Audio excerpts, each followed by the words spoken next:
As we already know, the cost of living here in Southern Nevada continues to go up. Now, a recent study is actually showing that nearly 60% of Nevadans are having to spend more than 30% of their annual income in housing. I'm Abel Garcia, talking to some renters who say now may be a good time to move out of the state. No matter what, everything's high. Chuck Green has lived in Las Vegas for nearly 24 years, but with the high cost of rent, he thinks a move may be in his future. Do you think the wages that are being paid here in Nevada are meeting how high the rent increases have been? Not necessarily, because if you have to work two jobs just to even stay afloat. Green says he used to pay $700 a month for his 3-bedroom home. Now he pays $1,500. He says he makes about $40K a year working at a local grocery store, but nearly half of his income goes towards rent. It is pretty hard.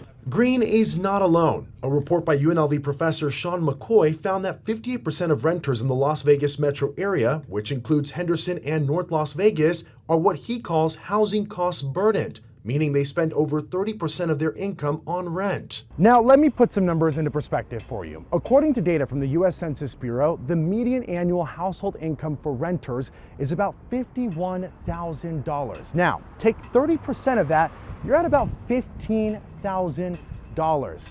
That is how much each one of these renters is spending on an annual basis just to afford the roof over their head.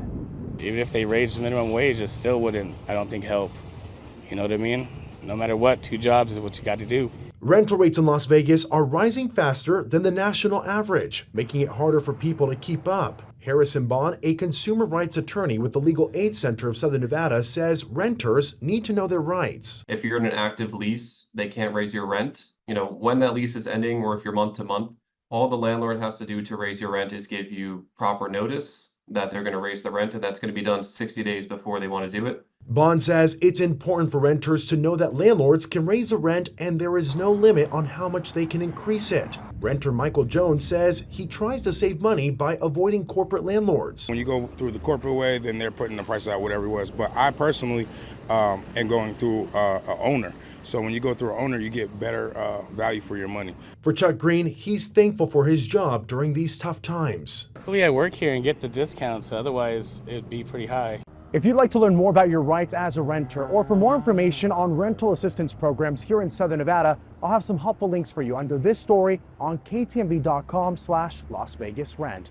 I'm Abel Garcia reporting from Spring Valley.